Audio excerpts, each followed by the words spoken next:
What's happening, everybody? Welcome to the ASAP Afternoon Blitz. I'm Chris Gonzalez. Tuesday, November 22nd, or November 29th. I'm going back a week. November 29th, 2022. Joined by Jay McLevin. How's it going, Jay?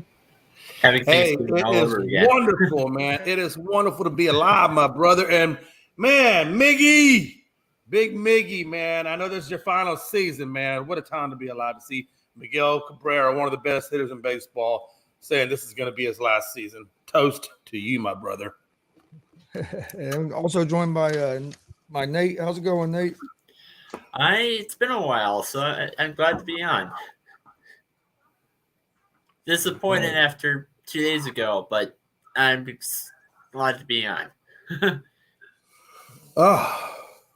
What pray tell disappointed you two days ago? Well, the fact that we had our second loss in franchise history to the Carolina Panthers. Yeah. Oh, yeah. We've only lost to the Carolina Panthers one time until yesterday. Well, it's okay. You'll have many other disappointments in life. You're young. Yeah, this is... I'm just saying, give it time. Oh, yeah, give it time. Well, I didn't have a great night last night, but I did have something made a little better. The Colts found a way to lose that game. But what about those Indiana Pacers that put it on the Lakers last night? Really didn't put it on them, but won on the last second shot. But I thought it was funny because in the fourth quarter, you had Russell Westbrook dancing around after he hit a shot like he was the shit. And then a rookie from Gonzaga comes down the court. Well, don't come down the court. Catches a pass with about 0.5 seconds left. Shoots a three and hits it for the Pacers to win by one. So at least one of my teams done something last night. I'll tell you, and I don't want to be the guy that, is that guy. But, I mean, you beat the freaking Lakers, man. I mean, it's not like you beat like Oh, no. But I will say this. I want to say what I like about you guys is, or what I like about you guys is, number one, I feel like Mathurin for you guys is going to be a beast. I feel like Halliburton is really coming into his own. I mean, the guy is giving you, assists left and right. I think he had, 40 some odd assists or something. I mean, some crazy numbers. So, yeah, I mean, I feel like you guys got a young nucleus that you guys can build on. So there's a lot of, like you said earlier, there's a lot of positives in this young Pacers team. Yeah, he had if I remember correctly, he's had six straight double doubles. Halliburton has. Yeah, and that's what I'm saying. I feel like you guys are building that core nucleus over there. It's going to take you, maybe a couple more seasons, drafts, trades, whatever here and there. And I think you guys will be right in there because, like I said, I really like that Mathurin kid, man. I think he's going to be phenomenal. Sorry, what was that, Jay? I was talking. No, I was just saying I like that Mathurin kid. I think he's going to be. I think he's going to be something special. I just keep praying every day that the Rockets will just continue to stay in last place so we can continuously strive toward the Wembanyama guy. I feel like if we can get that guy in the draft and then pair him up with a Jalen Green and Kabari Smith Jr., I mean, damn, dude, that Wembanyama. Look, when I said this before, I'll say it again. When LeBron James calls you a freaking alien, I want that kid on my team. I want him on my team. I want the masterpiece. and I'm telling you, man, I feel like, do I want to be in last place? No. But do I want Wembanyama, who I feel like, can be that middle piece and we just put everything around? Hell yeah. Sometimes you got to take a step back to go 2 steps forward. Only thing that sucks, though, is you could be last in the league and still not get them. And that's true. Hey, look, that's the gamble we take. That's the gamble we take. But sometimes, but if you don't put it, and again, look, there's other guys out there that are really good. You got that guy Scoot Henderson, whatever his name is, out of the G League, that's playing pretty well that we could draft as well. Now, the only problem with that is what do you do with Kevin Porter Jr. if you do draft him? I really don't care. We'll figure it out. But there's something out there. But if you don't at least try to get Wembanyama, come on. I mean, you're talking about a generational guy. a generational guy. Yeah, no, I agree. I'm just saying I'll take my chances because I feel like at last place I got a better chance than anybody else. But yeah, it can always go left. It can always go right. The Denver Nuggets seem to be having the same problem that the Buffalo Bills are having. We're never healthy. Jokic, who's out for a few games, which that's usually not him. But last year, Mike Porter Jr., Jamal Murray, both been out for 90% of the season. And that's the thing, though, right? You look at Houston's squad. You bring in Wembanyama. The guy is, maybe 21, 22. Super, super young guy. You surround him by other super talented young guys. The Rockets don't have an injury issue. They haven't had an injury. They're too damn young to have injury issues. You bring in a guy like Wembanyama. You let these 3 or 4 guys grow together as a cohesive unit. I'm telling you, like you said, now I'm not saying injury, it can't happen. But if they can stay injury-free and grow together, I mean, that could be something extremely special. Michael Porter Jr. was like a rookie 3 years ago, and he's been out Michael Porter Jr. doesn't drink enough milk. He's got calcium deficiency issues. All we got to do is give that man more milk. He'll be all right. Yeah. NFL, real quick. Eagles, Gardner Johnson out indefinitely with a lacerated kidney. Oh, damn. He's one of their best corners. What do you think? How do you think that's going to affect the Eagles? Because with a lacerated kidney, I would say he can miss what, maybe probably at least 3 weeks. Yeah, that's a good possibility. I'll tell you, if my kidney's lacerated, I ain't coming back until that doctor says, "Yo, your kidney's perfectly good to go." Because that's the last thing you want to start messing around is with vital organs like that. So Andrew Luck had a lacerated kidney one season when he was with the Colts. I can't remember how long he missed. Yeah. I dislocated my knee back in May, and I've been out from a fast food job for a month. And this kind of sounds not deadlier, but scary. No, you're right. Dislocated knee. It's deadlier. Hold on. Let me say this to me. Dislocated bone, lacerated kidney.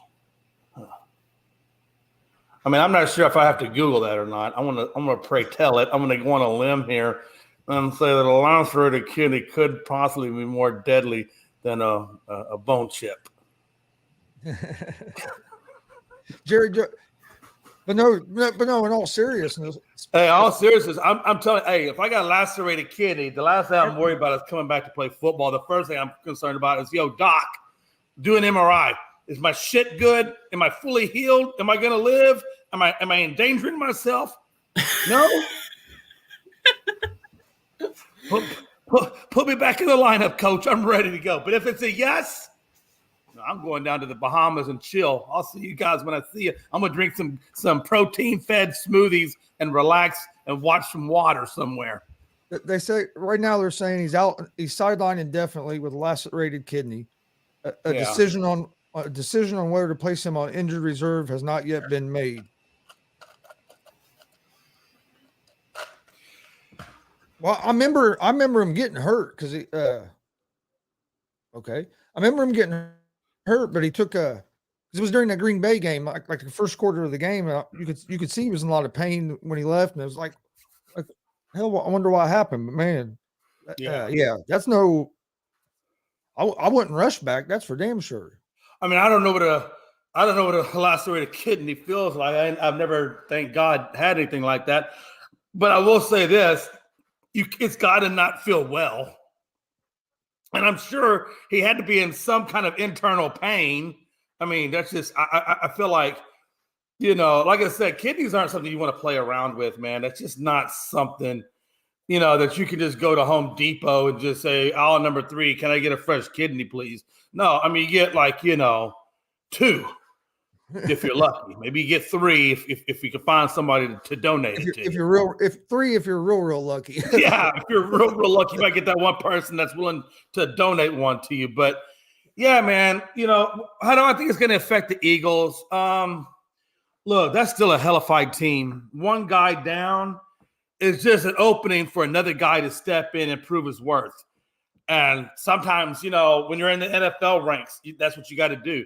And I think if you're that guy that's sitting in the wings, that backup corner or whatever that never gets a lot of playing time, and something like this unfortunately happens, this is your moment to prove, are you worth the big contract dollars? And if you are, then go out there on the field and show it. So this is just the next man up at this point. But that Eagles organization, that Eagles team, they're going to be, hey, look, regardless if he's there or not, they're not going anywhere. They're still a dominant freaking force.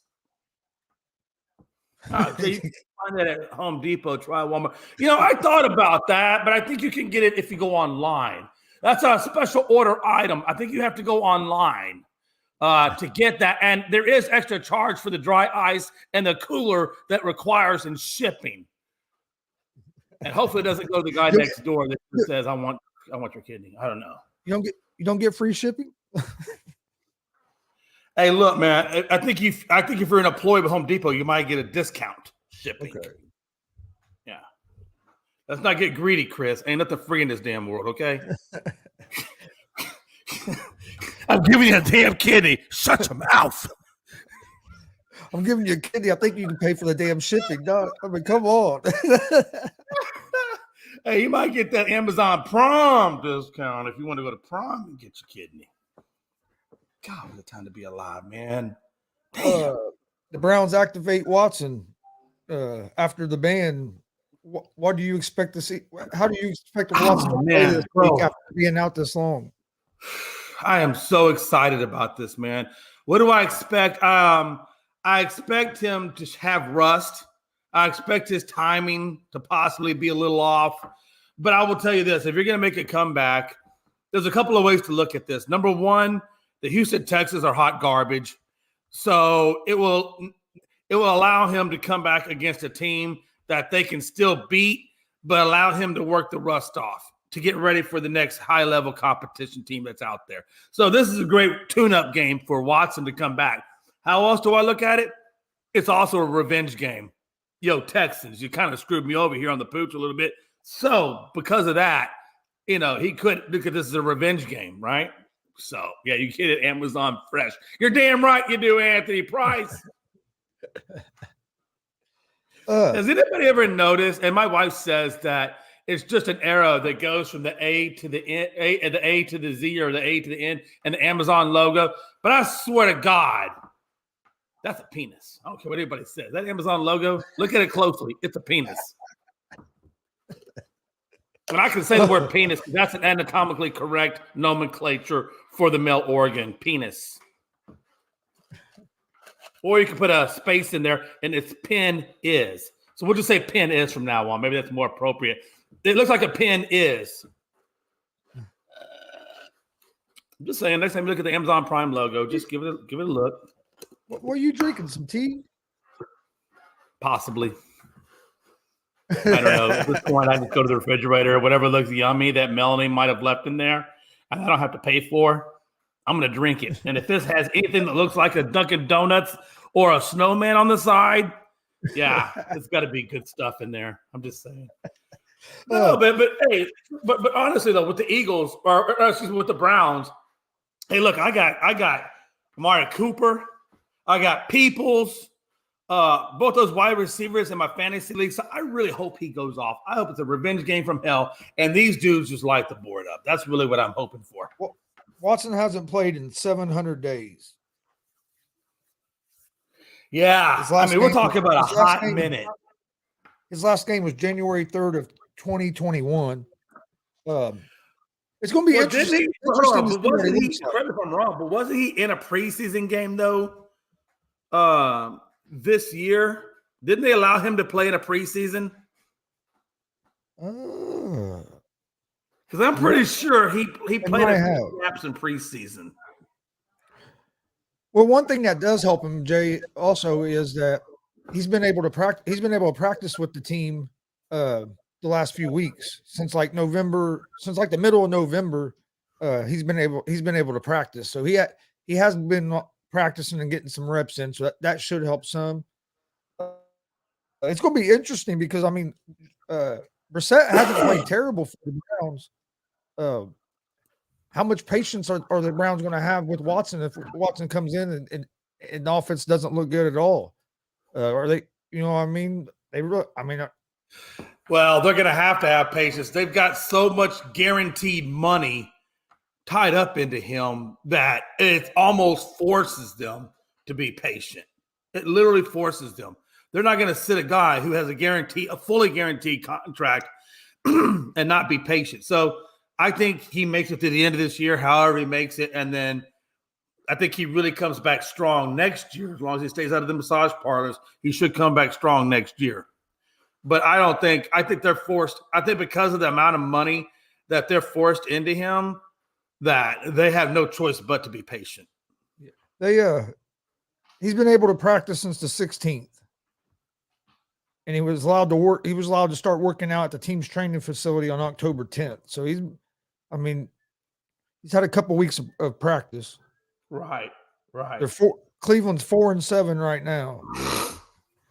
Do you think he can come in and maybe run the table and get the Browns? There's always a possibility. I mean, look, it's still Watson. The guy's still got incredible talent. His football IQ is still there. All he really has to do is just get a little bit of timing down, get a little bit of game cardiovascular down, and I think he's going to be fine. I don't think, he still knows how to throw. He still knows how to run. His IQ is still there. It's just about getting timing and making sure that you and your receivers, are copacetic on where the routes are, and once you make sure that you're in sync with your guys on your team, that's really what it's going to be, is can he come in and how long is it going to take for Watson to develop the chemistry with, Amari Cooper and Peoples and Bell and so forth. So it's just going to come down to him just getting the chemistry. How long is it going to take for those guys to gel and get that chemistry with each other? And once that clicks, he'll be fine. He'll be ready to go. Yeah, I think it'll probably take maybe a week, or at least maybe a game or two before we start seeing him play up to his full potential.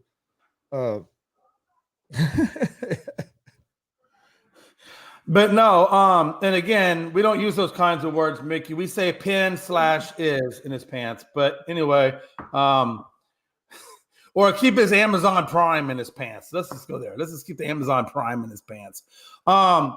But no, seriously. Hey, look, I think right now the Browns are what, 4-6, 4-7, something like that, right? 4-7. Yeah, so they're 4-7. So realistically, you can't just come in and lose any games. You got to come in and really start hitting the ground running to get into that wild card spot. So if Watson comes in and is able to do that, if he can squeak out a win against Houston and then really focus on the next games to follow, then maybe he can squeak into a wild card. But I really think the Browns season this year specifically is pretty much over. I just don't know if there's enough time for Watson to really do all that he needs to do to be playoff ready with this team. So I'm really looking to see what he does next year. And I think he used the rest of this year with Watson to get him ready for that competitive season next year. I really think at this point you're planning to be competitive next year. Yeah, I agree. I think that your number one worry with the Browns, right, is going to be him just don't get hurt. Let's keep Watson. You want him to stay healthy, get these reps in the rest of the season, and like you said, build for trying to make a run next year when you have him for the whole season. Yeah. Because he hasn't took an NFL hit for a long time, and so that's going to be an adjustment on your body, getting calloused again, getting used to getting those hits. Quarterbacks don't take hits at practice, so it's going to be interesting to see how his body holds up this first game if he takes a few big hits. I do kind of agree with what Anthony Price said, that you might see him try to run more, and that could be a bad thing, injury. Well, I'm gonna tell you right now, Anthony Price, if that's the case, then I hope on the first time he tries to run it, he gets turf toe, and he goes back to Anthony Brissett, so I can give Cooper and Peoples some stats. Okay, so I'm just saying, I'm putting it out there. If he tries to run, hey, I really just hope that he gets turf toe. And that's another good point I was going to talk about. Not often do I think that Damian Hernandez has good questions, but this actually is kind of a good one, because we got to realize he's had 66 massages outside of the training camp venue. 66 different women. 26 have come forward. That still leaves what? Another 40 that are out there that are quote unquote on the fence, maybe? Do they come? Do they not come? So that's always a possibility. Unfortunately, that's got to be over to Deshaun Watson's head is, okay, I had 66 different women give me a massage, and out of that 66, 26 said something. How long is it going to be before the 27, 28, 29, or 30 decide they want to try to do something? So, but again, at this point, that's one side of the coin. But at the other side of the coin, as you can see, all 26, none of them led to convictions.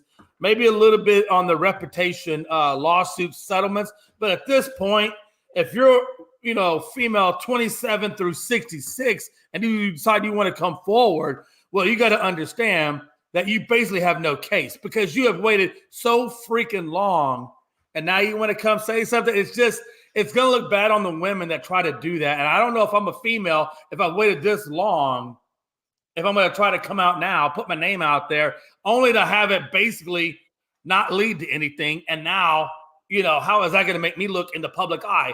Yeah, do you see all the complexities of trying to come forth so long after all this has started? It just doesn't look good. But to answer Damien's question, I don't think the Browns are going to cut Watson. If they were worried about more women coming out, they would have never signed him when they did, and guaranteed all his money. They guaranteed all that money. They're not cutting him. I'm gonna go back to option A when I said it's fully freaking guaranteed. Yeah, they're not going to cut him. Why am I going to cut you and still pay you all that money? That makes no sense. You're going to ride that way, Bubba. And I think it did. I think one more did. I think it was 27. It may have come out. Maybe I didn't hear about it.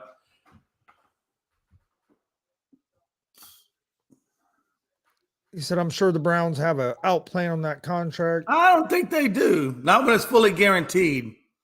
Unless the only way they may have an out is maybe if he gets convicted.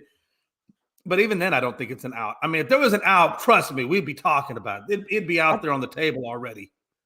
If I remember right, if something happened and he couldn't play or got banned, he still got some of the money, but he didn't get all of it. I forget how much of it was. There was some kind of clause in there. I think he still got like 150 million or something. I mean, it wasn't like he was. I promise you, it's enough for the Browns to not put that on the table. Yeah, it wasn't like it was chump change. If they did anything, they would look to trade before they look to cut. Yeah, and who's going to take that contract on? Well, that's the point. That's the whole damn point. Who would take it on? What a time to be alive, man. Jeez. Yeah, I don't see nobody taking that contract on. Who's ready for Iran versus U.S. at 2 p.m.? That's all I'm asking. We got what? One more minute. We got 21 minutes. Anybody ready for 21 minutes of fun-filled Iranian and U.S. soccer? Hopefully the U.S. can get a win and move to the knockout rounds. It'd be nice to see us get out. I hope they beat the brakes off of Iran. I hope they beat the brakes off Iran so bad that their tires go flat on the plane and they have to call the Americans and see if they have some spare tires. God, I hope that's how bad they beat the brakes off them. What do you think about the Jets situation? That's a whole nother ball of wax over there in New York Jets, man. What do I think about it? I think Russell Wilson is on notice. Not Russell Wilson, excuse me. Zach Wilson. God, so many Wilsons. I think Zach Wilson is on. Oh, by the way, Russell Wilson's also on notice in Denver. I really got it right no matter what, however you want to slice the pie. Hey, and if you don't believe me, go ask the defensive tackle. He said go ask the defensive tackle for the Broncos how he feels about his beloved quarterback. They're all on notice. Hackett's on notice. They're all on notice. All of them are. But no, I think Zach Wilson is definitely on notice. I think Mike White has put him on notice. And if Mike White continues to play like Mike White's playing, I think Wilson's going to be on the trade block soon. Now, when I say by soon, I don't mean this year, but I think next year they may be looking to possibly move him for draft picks to upgrade more of the roster around a guy like Mike White if he continues to play the way he's playing. And that's why I didn't understand about Saleh. He is still saying he plans on playing Zach Wilson again this season. He can say what he wants. Yeah, but I mean, why would you? How are you going to take if Mike White is torching it up? How are you going to take him out and justify that? He said it's exactly what I talked about last week in my press conference. It's a week-to-week deal. The full intent is to get Zach ready to play football again. I'll make that decision. Huh? He's not going to destroy any more than what's already been destroyed in Zach Wilson's confidence, or I like to call it resting bitch face when you're on the sideline because you're pouting because you suck, and Mike White is kicking ass. So it is what it is. Anybody ever watch Kenny Powers and Eastbound and Down? Yeah, baby. Yeah, baby. You know what I'm saying? Hey, Mike White is Kenny Powers. Mike White's Kenny Powers. Hey, guess who? What's this little? Guess who Stevie is? You know who Stevie is? Stevie is Zach Wilson. Do you think that the Jets will be maybe looking for a quarterback in the draft again? Anthony Price. Yeah, man. Says if Joe Flacco leaves, Zach Wilson will start next year. Which I mean, maybe it depends on what because I ain't gonna lie, it surprised me that when they benched Wilson that they didn't start with Flacco. I was surprised they started White instead of Flacco. So I would say Flacco's gone, but I don't think that necessarily means that Zach Wilson's the starter. Especially if Mike White keeps playing well, or I think the Jets have quite a bit of draft picks, so they. Yeah, I think they might move that. Yeah, I think when it comes to that, I at that point I'm wondering what Salah is thinking. I wonder if Salah puts Mike White in there. I think what Salah was thinking is, hey, look, I got Flacco in the wings. I'm not 100% sold on this Zach Wilson character, but I got Flacco in the wings. I'm going to give this dude White a chance, see what he does. If he does well, then I'm going to ride the brakes off him. And if he doesn't, I'll just throw Flacco in there, and we'll keep going that direction. And then we'll live to fight another day in the draft or in free agency for a quarterback. If Mike White comes out and plays the rest of this damn season at an incredible level like he played last week, then I think at that point you have to think Salah's going to keep riding Mike White. Why destroy that chemistry? He's probably going to try to look to trade or move on from Wilson and draft picks and then start to rebuild, the other pieces that they need. O-line, wide receiver depth, a true wide receiver one. I mean, because you already got Breece Hall. Breece Hall going to come back and be a monster next year. And if not, they got Michael Carter still doing Michael Carter-like things. And then you got Bam Knight that's just waiting in the wings too. And Bam Knight, I'm getting confused. Bam White with New England. I apologize. I'm going over to New England at this point. But I'm just saying, look at how well Mike White is playing, and I think that's going to determine whether or not they look for a quarterback in the draft. Because if they have to go to the draft, they're going to have to bounce up, which means they're going to have to give up capital in order to even try to draft a quarterback. And I don't know if they necessarily want to do that. No, they're not trading for Rodgers. That ain't going to happen. Because they're not taking on no $50 million contract.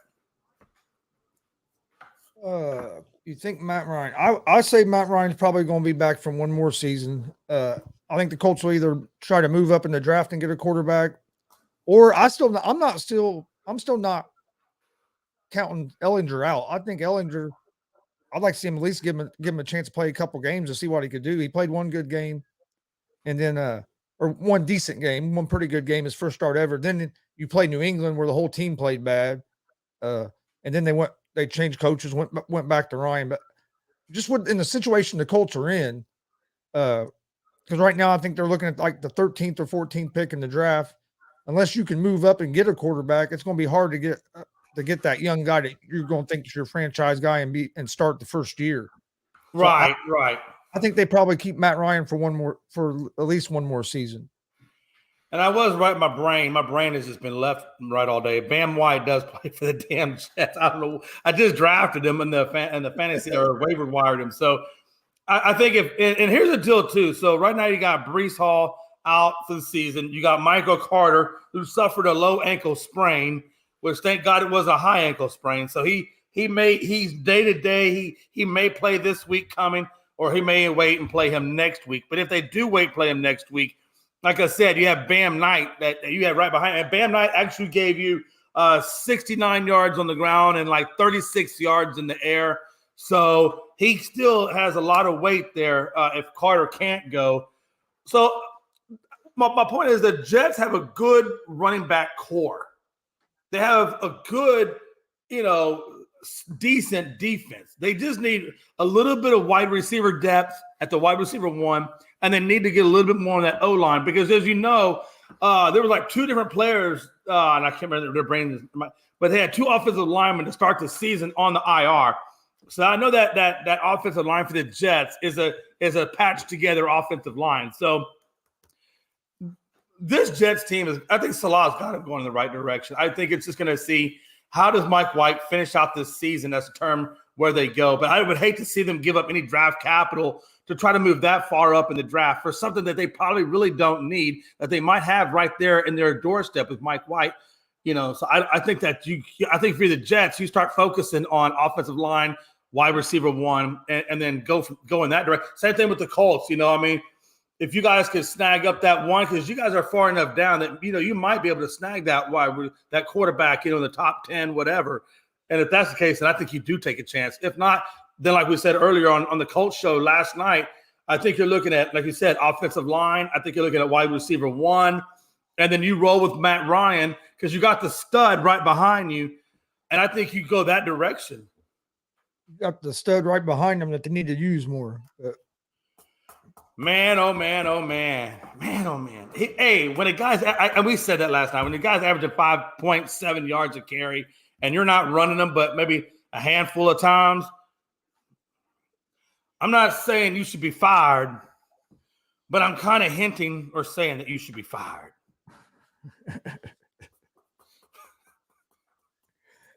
They're saying Aaron Rodgers is going to play this Sunday is the way it's looking. Do you think that is a smart move by the Packers, or would you stick with Jordan Love and see what you have? Since this is the fourth year of Jordan Love, you got to decide if you're going to pay him his extension for next season. Yeah, it's one of those things, right, where you do have a lot of money tied up in a guy, right? You hate to put that much money on the bench, but at the same time, he is getting older, and you do have to see where you're going in the future. Let's be honest. Let's just be honest. The Packers aren't making the playoffs this year. I think mathematically, they're getting very, very close to riding the mathematically eliminated route. So when you're riding that mathematically eliminated route, I think you do put Jordan Love in there. I do think you say, okay, Jordan, this is your audition. You got X number of games left in regular season. You're either A, going to impress us, or B, we're going to look to get the replacement for Aaron in the draft or, free agent, wherever it is we need to do, because obviously, clearly, you're not the guy. Yeah. I don't know what they're going to do. Frankie said he just made a wild trade in one of my leagues. I just traded Kittle for T. Higgins. Really? That's good. Higgins better than Chase. Ooh. Higgins has played good with Chase out, though. I will give Higgins that. No, if I'm the Packers, I think if they lose one more game, they're probably out. They're probably mathematically out, right? If they lose one more game, I think they're right on that cusp of being mathematically eliminated at this point. So they'll probably play Rodgers this week if he says he can play, and then if they lose, I would say at that point you put Love in, see what you have. How many years did Aaron Rodgers sign that contract for? Was it 4 or 5 years that he signed? I'd be curious to know what the years remaining is on that contract. I think it was 4, but the way they had the contract worked out, it was almost like a year-to-year thing. Yeah, because if he does play well, the last part of this year, do you start looking to move on from Rodgers? Do you start looking to see what other team out there would be interested in Aaron? I think I'm looking to move on. If Jordan Love does well, I think I look to move on from Aaron and try to, move on to a better day and try to shed some of that salary cap that Aaron Rodgers is eating up. Because let's be honest, with that $50 million, that's why they couldn't afford to keep Devontae. There was no damn money. The Packers have no money. So maybe it's a good thing to move on from Aaron and get some of that salary cap flexibility back if Love proves to be the guy. And then, then you got something to work with. No, I agree. I think you would, if I'm the Packers, I would look for a trade as well, because you're basically, if you're the Packers, you're basically, I know Packer fans don't want to hear it, but you're basically in a rebuild. Yeah, you really are. You truthfully really are. I'll tell you there's two bright spots I feel for the Packers. I think Christian Watson is a bright spot, and I think Aaron Jones is still a bright spot. I think you got a good running back, and you still have Dylan too. So you still have a good running core. You still got a pretty damn good wideout freshman that's only going to get better. And you still do have a guy like Lazard. So you have Lazard and Watson. I mean, you saw Christian. All you guys do is keep working on looking the ball into those hands, because he's got the damn speed to torch just about every damn cornerback in the league. It's like that with Watson. It's weird, because it's like the first pass or two he gets thrown in the game, he drops. And then after that, he catches everything. Yeah, it's weird. It's almost like I figure one of two things is happening. Either A, he just starts off nervous and it takes him a couple of catches or a couple of throws to settle down and start focusing. Or number two, I feel like in the replacements, if you remember the movie The Replacements, that, hey, coach, this ain't natural, right? Coach, just don't look natural. I'm just saying, take from that what you will.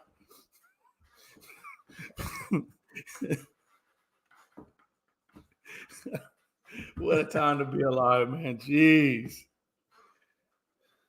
How much longer till the Colts play the backup? I think if I'm the Colts, once you're mathematically eliminated, which they have to be pretty damn close to, if not, why not start Ellinger and see what you have?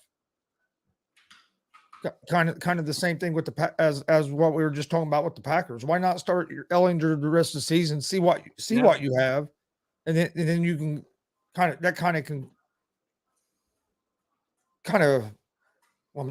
I'm looking for, kind of shape what you decide to do in the offseason. What's the worst that's going to happen? You throw Ellinger up in there. Maybe 4 games is all you win this season. You go straight to the freaking bottom, and then you improve your draft status. I don't know. So you're telling me I get a win by attrition? Oh, that's a thought for yourself. Win by attrition. Yeah. Once you're out of contention, you might as well play your young guy and see what you got. I mean, you play him and see what you got. If it works out, it works out, and that's great. Yeah. If it doesn't, then your draft stock just got better to go out and get the guy you really think could make it better, right? I mean, like, who's in last place in the league right now? It's got to be what? Maybe the Texans? Are the Texans dead last right now? I think so. I'm thinking it's the damn Texans. I think the Texans are like at the damn bottom of the barrel. Yeah, they are. Anthony says if Rodgers leave, he would trade away Aaron Jones and build a young team. I mean, that would be something that they might look into too, because that frees up more money. Damon said trading him wouldn't really make a difference because they still have to pay Rodgers his guaranteed money for the next 4 years or so. But if you trade him, you can work out a deal. You can work out some deal. Yeah, you might still have some dead cap, but you can also work it out where the other team pays some of that as well. It just depends on who's interested in Rodgers. How many teams are going to be interested in Aaron Rodgers if you put him on the trade market? I would say quite a few. What do you think? Wouldn't you think there'd be quite a few teams interested in Rodgers? Yeah. The contract obviously would be a little bit of an issue.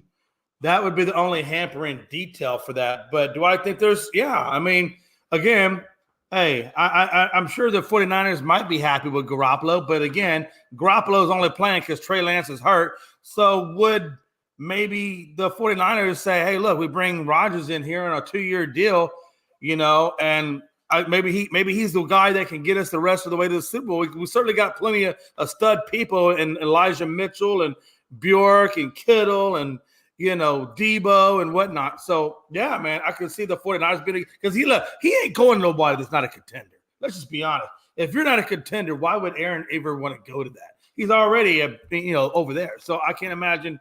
And if you're not a contender, why are you going to bring an old ass Aaron Rodgers in that's only good for a year or two? Maybe Tampa. Maybe when if this is Brady's last year, maybe Rodgers slides over to Tampa, gets up underneath Byron Leftwich and Todd Bowles, and has a guy like Evans and Godwin and Julio and Fournette in the backfield, and maybe he goes that direction, right? Yeah, Colts. Hey, they're known for bringing in old quarterbacks. The only downside for that. And that's actually, I mean, I agree. The only downside for that is Aaron still needs a wide receiver one to throw to, because he has a good backfield. He's got a good O line. He just don't have nobody. In his opinion, he just don't feel like he has the ball throw anybody. Hell, he's got a better wide receiver core with Green Bay. And the Packers defense isn't very good this year. Packers just suck all the way around. Washington. I don't know who else would be out there that would really want to take on a guy like Aaron Rodgers. That said, Washington or the Jets. I could see maybe Washington. I could see Washington because then he has McLaurin as his go-to, right? And then he also has Logan Thomas as a tight end that he can throw the ball to. So I can see that. Jets. Gabe Wilson. Let me see that.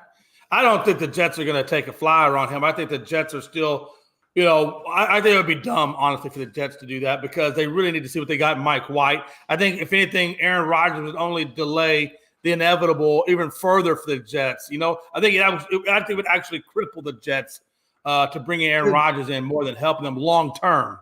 What Damian just said happen? A reunion with Devontae Adams in Las Vegas?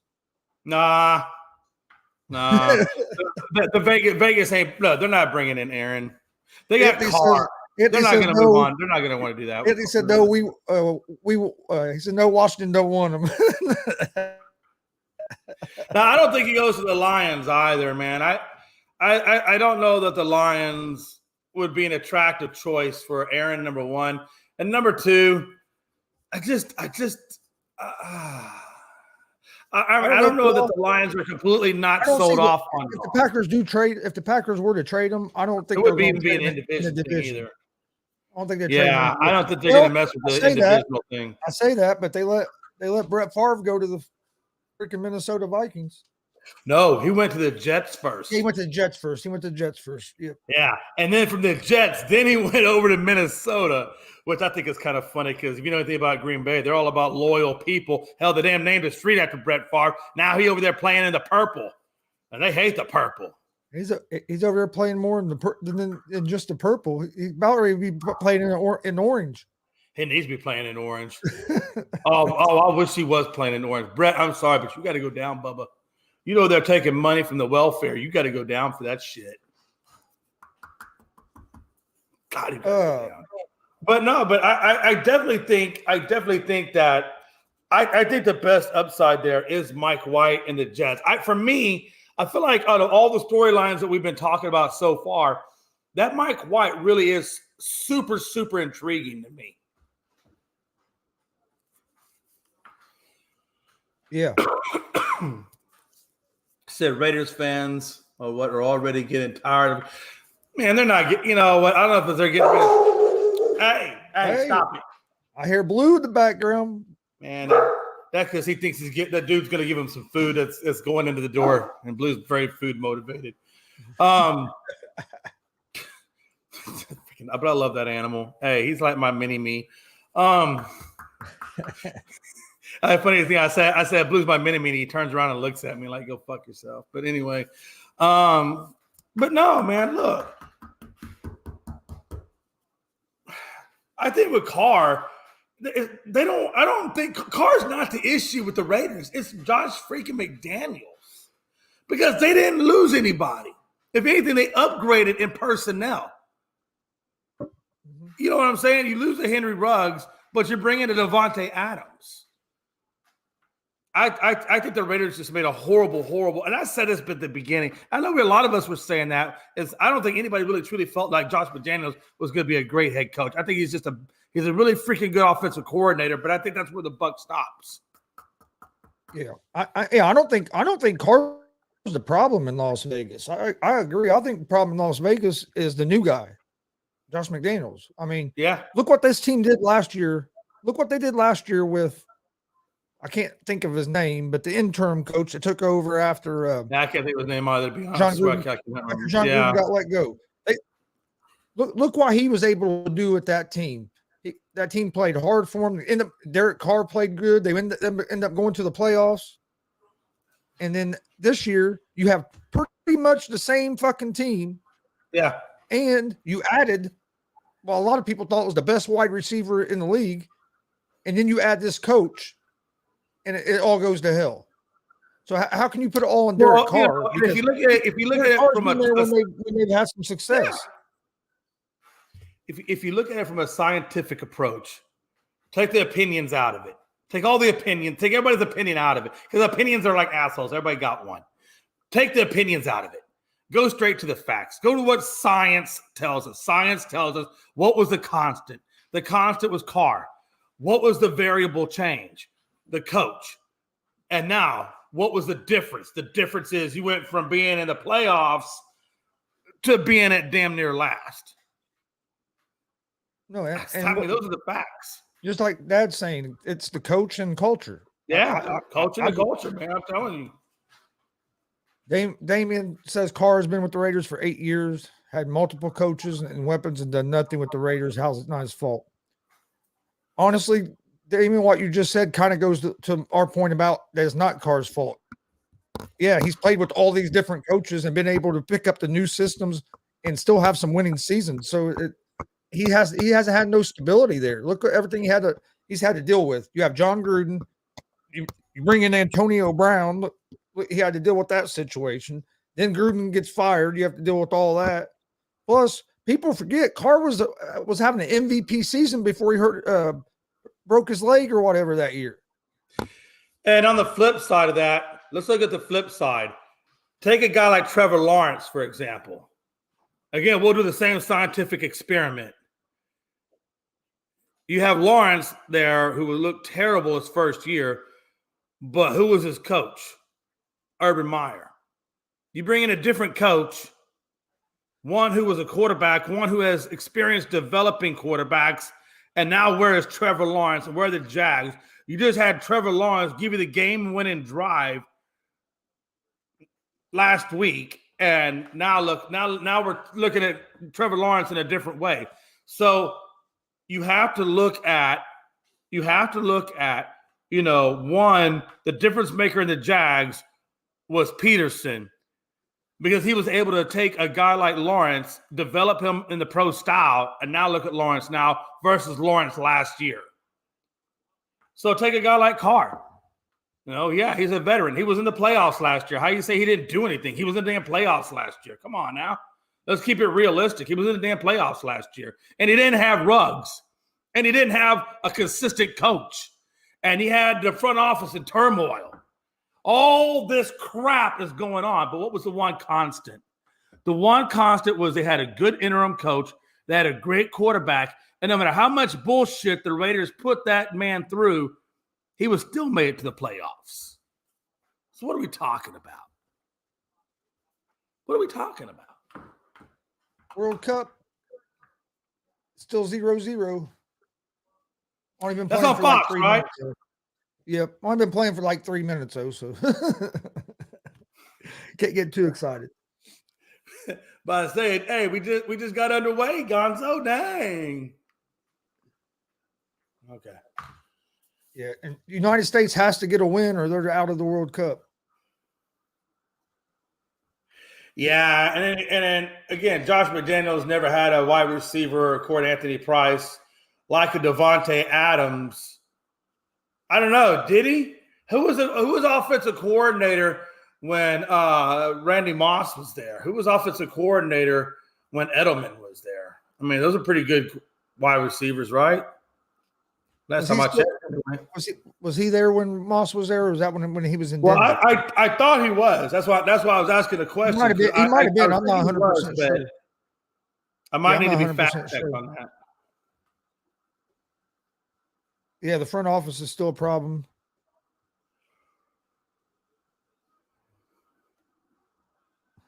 The reason why the Raiders went to the playoff was Josh Jacobs, not Carr. David hates Derek Carr. Yeah. World Cup.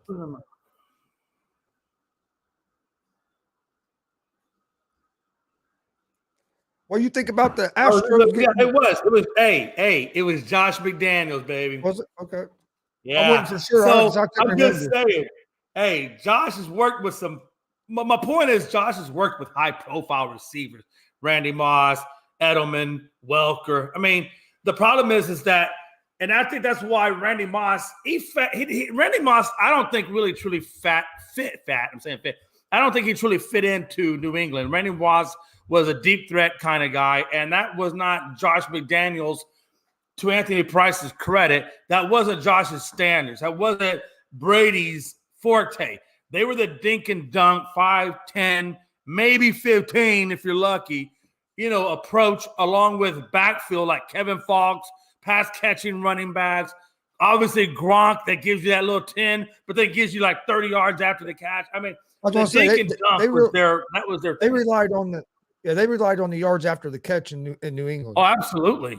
They were big-time yards after the catch. And I think that's what Anthony Price is getting at, is that, that's not, having a guy like a Devontae who wants the ball deep, that's not his forte. His forte is, hey, give me, 5 or 10 a play, and that's how we're going to get our first downs, and we're going to do clock management, and we're going to win the game that direction. However, he don't have the personnel this year to really do that with. I don't think anyway. Hunter Renfro's not there. Watch this. Hunter Renfro's not there right now. Waller is hurt and on the IR.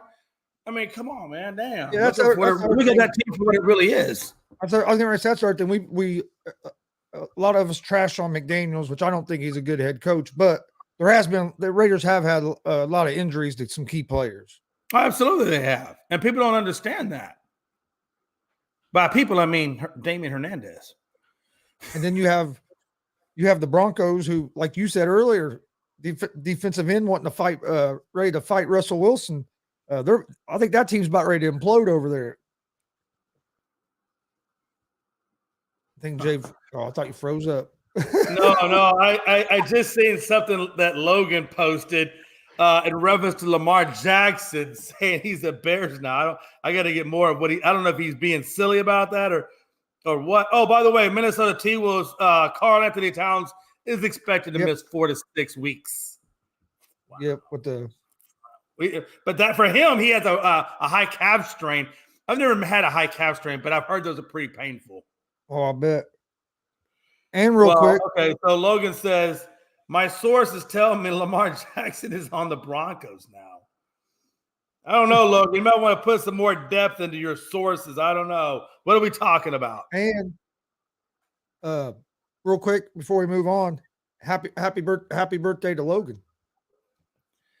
Old baby face got his first 3 whiskers this week. It was amazing. I went out and bought him one of those disposable Bic razors because I'm not going to get him the high tech yet. He don't have enough hair for that. But I did get him a disposable Bic razor, and I sent him a diagram of how to shave, which is north to south, not east to west. So hopefully he will understand that and not cut that very sensitive, delicate, beautiful olive white skin that he currently has. He turned big, 25? I believe he's 25. Man. 25 and he's got 3 hairs. I don't understand it. I don't know what kind of nationality he is, but damn, Bubba. Russell Wilson don't care. He's going home smiling. He does. Hey, Russell got money in the bank. He ain't worried about it. He got a beautiful wife in Sierra. He got a great lifestyle. He chilling. But I'll tell you who is on the hot seat. And if they're not on the hot seat, they should be, is Hackett and McDaniels. If those 2 dudes are not on the hot seat, I cannot imagine who would be. Because they got to be the criteria for hot seat candidates. You would think so. I'm just saying that's got to be the criteria. Because Frank Wright's already been canned. Hey, so, I think they're the criteria for this year. Hey, I think Matt Rule and Urban Meyer was definitely the criteria. I mean, I'm just saying, if you look at those 4 coaches, you can see what hot seat candidate criteria looks like. I'll tell you that. Hell, Matt Rule done got another job. But you know what? But it's a better job for him, and it's a good job for the Huskers. Oh no, I think he's the right guy for Nebraska. I think he'll get that program turned around like he did at Temple and that. Exactly, that's what I was going to say. If you look what he did with Temple and you look what he did with Baylor, you know the Huskers. They have a good Scott Frost is a good friend of Matt Rule's, and I think Matt Rule really respects Scott Frost. I think he respects the culture that Scott left in the wake of his hiring. So I think Matt Rule feels comfortable going into Nebraska and the culture that's currently there. And I think he can build upon that. And I think look out for Nebraska under Matt Rule. Give him a couple of seasons, and I think he'll show you exactly what he did over there with Baylor. And let's be honest. And let's be honest. Nick Saban had a horrible career in the NFL with the Miami Dolphins, but his ass went back to college, and he looked like the alpha and the omega. There's a big difference between college and pros, and pros isn't for everybody, and college isn't for everybody. Just because you're a great coach in college don't mean you're going to be a great coach in the NFL, and vice versa. You could be a great coach in the NFL, go to college, and might not do nothing. It's totally different because you have to be out recruiting. I mean, college you're dealing with just really great recruiters, but they're really terrible at scouting for pro level and dealing with all the things that comes with pro level talent. You know what I'm saying? Those kids in college, they're hungry. They're trying to get to the NFL. So they're going to give you a lot more effort. And if you can go in there to those living rooms, like I feel like a Saban and just, have this great living room moments. I mean, and the key word there is kids. In college, you're dealing with kids, like you said, they're going to play harder for you and they're going to take more shit from you than millionaires in the NFL. Grown men that are already made millions of dollars. Right. Because you get them right at the freshman, right when they're just out of high school and they're still listening to mom and dad. They're under that guidance. Then they come into college. You can mold them. You can shape them the way you want them because they're going to listen to your guidance. I mean, it's so much different than getting a guy who's used to making 20, 30, 40 million, who couldn't give a damn about a coach from left or right. Just give me the playbook and let me do what I do. You can't, it's hard sometimes to teach that. No, I agree. That's why I think you have coaches that are different. Speaking of bad coaches, can somebody please explain to me how the hell Bulls just gave Billy Donovan a damn extension? Hey, wait. First of all, why are you yelling at me, Damien? You better take that tone of voice down a little bit and put that back into small caps. Lowercase over is my mama and my wife. And maybe Blue. That's it. I was going to say, I bet you Blue yells at you every now and then. If Blue could give the proverbial middle paw, he would. I'll tell you that. The middle paw. Oh, there's some days. Let me tell you, there is some days, especially when I brush his teeth. He hates it when I brush his teeth. But with the Bulls, I don't think it's terrible to give Donovan an extension because, I mean, look how good they were playing last year, and then you had all those injuries. I think their problem's been more injuries than it's been the head coach. The problem with, I think, the Bulls is, and I know we talked about it on Unscripted a while back. We had a topic on there saying, what team in the NBA starting five needs a shakeup, and the team that I actually did pick was the Bulls, and I felt like, Ayo should have been put back on the bench and having Gordon Dragic come in and do the facilitating for the other three stars while they wait for Lonzo Ball to, eventually make his debut back in the starting five. I feel like Dragic is a great three-pointer, but he also can facilitate the ball. And I think sometimes Ayo has a hard time with the facilitating and getting the other three guys involved. And I think that's kind of why the Bulls are where the Bulls are, honestly. Yeah, they're missing Lonzo. They need a good distributor on that team, and they really don't. I don't think they really have one right now.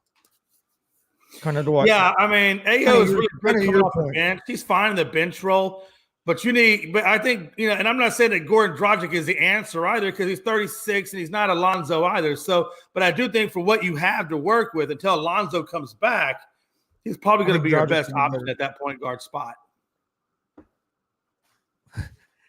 Hey, look, he used lowercase this time, so I got to put it up there. Thank you.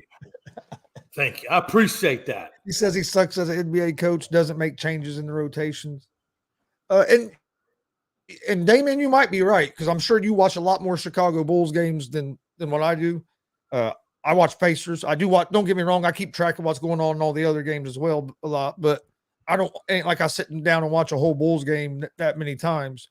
So I couldn't tell you if he changes his rotations and what he does and what he doesn't. So if you say don't make changes, I'd probably believe you unless Mike Hughes or Rob Scott comes on here and tells me different. I just like how they named their show Bullshit. That was a very appropriate name. When I saw that name, I was like, "Yep, that's gonna make waves." But no, hey, let's talk some baseball. Can we talk some baseball? Yeah. We're about an hour into this show. Let's talk. Can we talk a little base? I love talking baseball. There's a lot of things going on, and a lot of things that haven't gone on. For example, the Astros. Looks like LA is going to make a pitch on Verlander, and a few other teams, I believe, out there. They're going to make a pitch on Verlander. So I'm going to be really super interested to see who takes on Verlander, because I'm going to tell you right now, Astros aren't paying him. They gave him the qualified tender of $23 million. I think that's about what the Astros were willing to pay for a man that's 39 years old, coming off Tommy John. And, he doesn't want just a 1 year. He wants a 3 or 4 year deal. I don't think, coming off Tommy John, especially at his age, I don't know if I'm giving him a 3 year deal. I still like the 1 year deals, because if he does get hurt, then it gives the Astros or whatever team signs him the option of moving on from him without being locked in to those terms of years. But if the Dodgers want to give him a 3 year, or the Mets or the Yankees or whoever wants to give him a 3 year, hey, more power to you. Go after it, because you know what? He's an aging ass pitcher, and he doesn't do in the postseason as much as what he does in the regular season. He did get his first win as an Astro, so I'm not going to completely knock him. But for $45 million a year, even if it's at the lower end of $35 million a year, which I don't think he gets 35. I think he wants Max Scherzer, and I think he wants Jake DeGrom, $45 million. That's what he wants.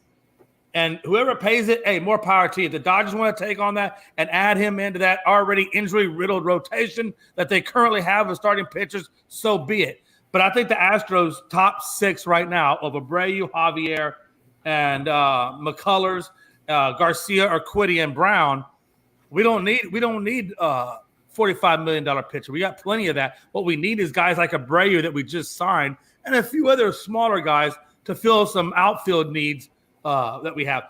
So I'm curious to see where Verlander does wind up. I'm really curious to see where Judge winds up, because Judge said he had a good visit with New York, but he's also been spotted at the LAX airport. So we know he's a San Francisco kid.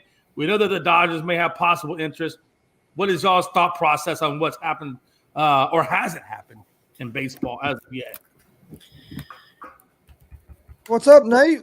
I didn't know what happened to you. You just disappeared all of a sudden. Sorry, yeah, something happened. Okay. To answer your question, Jay, I feel like there hasn't been, and I know it happens every year. I get that.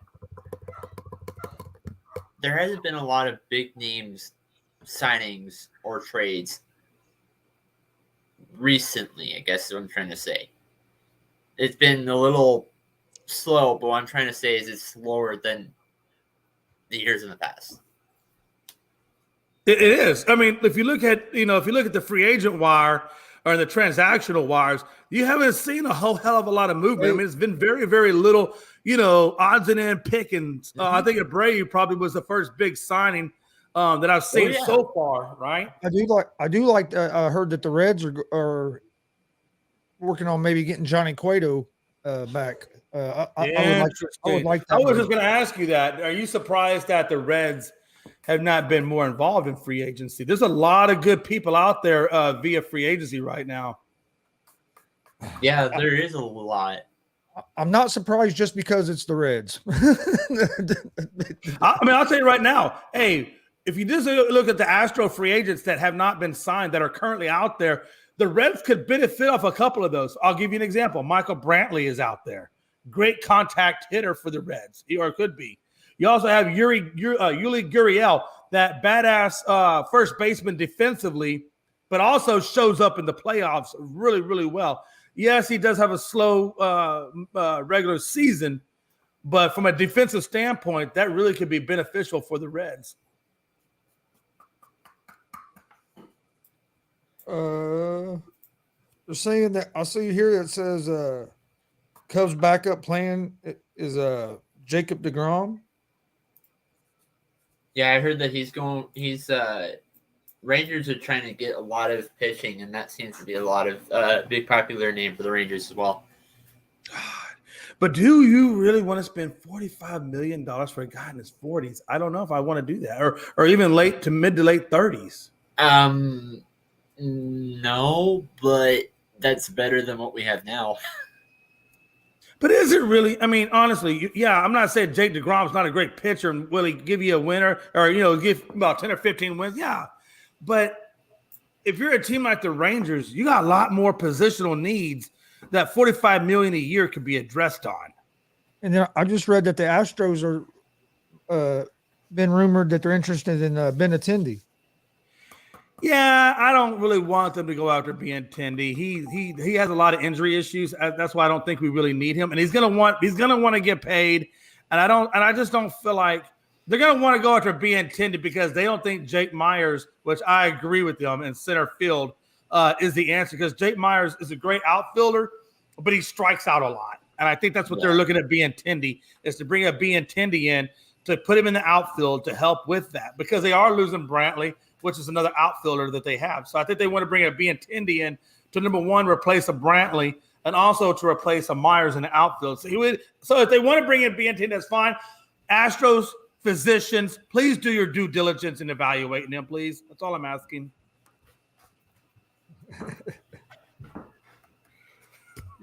I still think Judge is going to end up in San Francisco. I really hope he does go to San Fran, to be honest with you. And that's not because I want to see Frankie crying, because I love Frankie. But I don't even know if Frankie could handle seeing Judge rise in another uniform. I don't think he could ever say all rise again. That's for sure.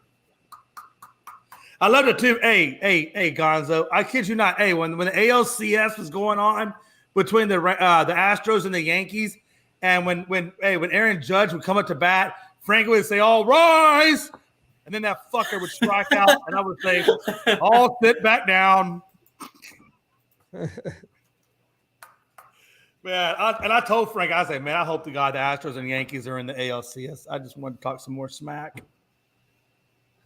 I like Abreu. I was gonna say, yeah, I like Abreu. I think Abreu. He's 36, so he does have some years on him, but he was a 2020 AL MVP. He did bat .335 this year, so I know we're getting a good bat. He does play good first baseman. He does have good first baseman skills. Me personally, I would like to see the Astros retain Yuli Gurriel, and I would like to see Abreu be put over to the DH, and then that way you can have the defensive presence of Yuli, but then you can get the hitting of Abreu. And if they want to swap out and do things that way to give Yuli a day off from fielding or whatever, then you have a great first baseman regardless. Because you also have to remember Trey Mancini, by the way, hint Reds. Trey Mancini is on the block as a free agent. So that was their primary backup first baseman to Yuli Gurriel. Oh, by the way, Litmus Diaz, Reds, hint, hint, is also on the trade block. No, not trade block, on free agency. I'm sorry, he's a free agent. So, yeah, I would like to see them keep Yuli. I'd like to see them, since they've already brought in Abreu, and have that as a tag team matchup at first and as a DH spot. I think that would be perfect. Yeah, I'd like to see the Reds make some moves, but I don't think we'll make a whole. We don't. They just don't get involved real big in the free agency a lot of time. But if we can bring in a guy like Cueto, I think that'll help because we got a bunch of good young pitchers. Yeah. So to bring in a veteran guy like that, I think would really help our pitching staff. And then we got rid of Farmer, which didn't make no sense to me. Why we got rid of Kyle Farmer? But I do know we have a couple big prospect shortstops. Probably they're ready to come up. So that was probably why. But I just get tired of hearing, we got Reds have all these top prospects, one of the best minor league systems. Well, when the hell is it going to do something for us? And that's the thing, right? They start getting good and we trade them away. And it's like, you got to keep some of your prospects at some point. I just want to see upgrade on pitching for us. They play well and want those contract dollars, then are the Reds going to keep paying them? And that is the downside. But at the same time, I've said this a million times, the best thing an organization can have in baseball is a huge developmental process in your minor league system. Yeah. That's been the biggest key. If you look at the Astros, and I'm just using them as an example, but if you look at the Houston Astros, if you look at their pitching rotation currently, every single starting pitcher the Astros have came up through their farm system. Not one of them are a free agent this year. Yeah. We got rid of – if Verlander was our only starting pitching rotational guy. We did get Montero as a reliever from Seattle, but the majority of the Astros pitching staff is all homegrown. Where do you think that Josh Bell will end up at? See, that's the key, right? Josh Bell, because I felt like there's a lot of people that felt like the Astros should have gone after Josh Bell before they went after Abreu, but I'm not going to beat a dead horse. I like Abreu, so I'm okay with it. But where does Josh Bell line up? I mean, could the Reds use him? Oh yeah, the Reds could definitely use them. You also still have Carlos Rodon that's still out there. That's who I want. Oh, Carlos Rendon? Yeah. I see that. You know what's interesting to me, though, is Bryce Harper's not going to be back until after the All-Star break. Yeah. How big of a blow is that to the Phillies? A big blow because he was just getting in his groove. He just got back from his other injury and got in a groove. It was finally getting in a groove there in Philadelphia. Now you're going to miss a bunch of time. Baseball's there's way too many games for me to be worried about that, personally. Yeah, to a point. Yeah. Hey, by the way, real quick, any of you guys and any of the viewership that wants a world-class T-shirt from a world-class organization and next year's World Series champion Astros, and I said that with highly disrespect to all the other baseball teams, the Astros will win the World Series this year again. And if you want your T-shirts, I can get those for you. Just let me know your size. I did see an article that said the Astros getting Abreu put the Astros at evil empire status. Man, hey, I don't know, man. I think when you get to evil empire status, you have to be. I think you got to be like a Yankees or a Dodgers, because those guys will go out and spend exorbitant amount of money, and that's why I call them the evil empire, because they will ransack your team, because who can really keep up with the Yankees or the Dodgers money wise to keep these free agents. I think this is just a prediction. I'm seeing this with the NFL.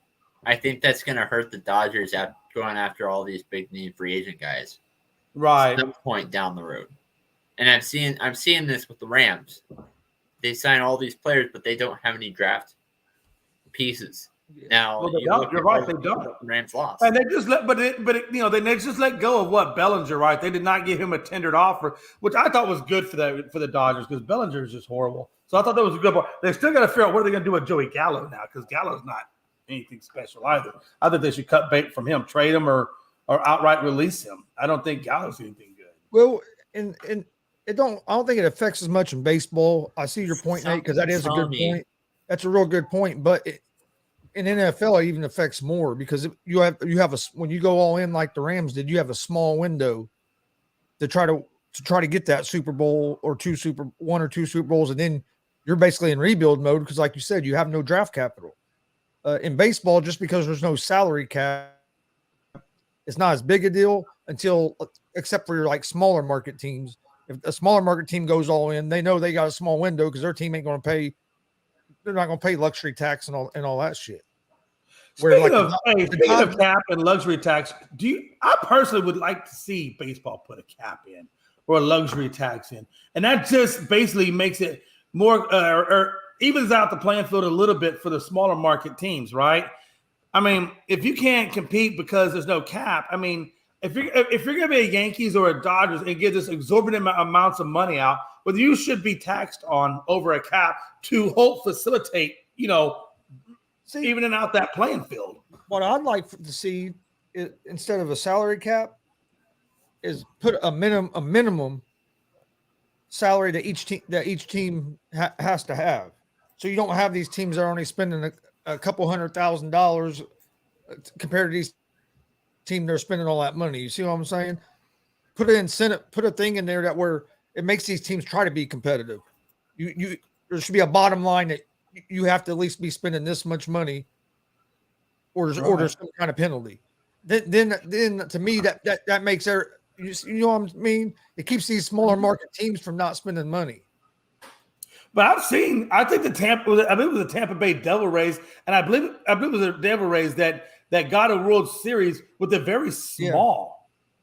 They had like payroll. the lowest payroll. Yeah, they had like the lowest payroll. But sometimes I don't think you have to have every damn superstar under the sun on your team. You just have to have a good cohesive unit. That's what I'm saying. I think that if you put a minimum, and I'm not saying make that minimum real high, but you know what I mean? That way, come up with like a competitive minimum, and I think you'll see more teams be able to compete. No, I agree with you. I definitely agree with you. And that's why I say I look at teams like the Yankees who don't truly have they have a farm system, but it's not a true farm. In other words, they don't really truly build through their farm. They might bring a player here and there, but primarily we all know what the Yankees do. The Yankees go and they bring in the big time free agents, and they formulate their team off of that, and then if they plug in a profile player from the draft or from their farm, they might do that, but that's not how the Yankees get their championships. And really, I don't even think that's how the Dodgers get theirs, and San Francisco kind of sort of the same way. Yeah. I agree. I think let me ask you this. You know what's going to be interesting? I'll tell you right now. You know what's going to be interesting for baseball is when they implement that international draft. That's going to be stupid crazy. Because right now, anybody can go to South America and bring in whoever the hell it is they want, throw it in their system, and let's roll. But now when you actually got to go out there and draft these guys, it's going to be interesting how that evens out a playing field, or does it even out a playing field? I think it could, because if you get the draft guys, that gives other teams that didn't have a chance to go get those guys a chance to get some of these foreign players. And honestly, who are most of big stars in baseball are what? Foreign players. I mean, they're very much all Dominican, Venezuelan. What is it? Cuban is very big. Puerto Rico. Yeah. But here's the deal. What I wanted to is a lot of times, I think the international draft is better for the players that are from foreign countries because a lot of times you see it. I know you saw the article on that where a lot of these teams are going down there. They're getting these kids at 12 and 14 years of age. Well, you can't sign a contract, a binding legal contract until you're 16 with the Major League Baseball team. But they're going down there and they're offering these contracts at 12 and 14. And they're giving these guys all this false hope only to cut sling load, and then they're just stuck where they are, no matter what. So I really think having an international draft, having it more organized and protected, I think it's really going to be good for those young guys down there that are trying to get into the Major League Baseball, because then there's going to be a more established set of rules and routines. Yeah, I think it's going to be good for both sides. I think it's good for the players, and I also think it's good for the teams as well, because more teams will have opportunity. Everybody has opportunity to maybe draw in some of that talent instead of just a couple teams. And I know some of them guys come over. Some of them guys come over on like $15,000, $20,000 deals or something. Some just outrageous bullshit, and it's to us it's bullshit. $20,000 in pesos down there, I guarantee you. Yeah, that's probably like life-changing money. And could you imagine when they do get here, and then they get that first professional contract? Now their families are just like, But when you come from the hey Gonzo, sometimes when you come from the dirt and you see 20,000 American dollars, bro. Oh wait, that's like the floodgate just opened up or something. Hey, they could come off me. They could come off me $20,000 right now. I go sit on the bench of a baseball team. It's kind of like changing the subject slightly. Ms. Dexter Loomis had a match, and Dexter Loomis at the very end was handing kids $100 bills. That's insane. Well, I mean, like I said, when you're out there in the dirt, $100 bill looks pretty damn nice. I mean, I'm just saying, $100. You come to my house and throw $100 in there, I'm gonna fight Blue over it. Okay, I guarantee you, Blue will probably win. But it's just what it is.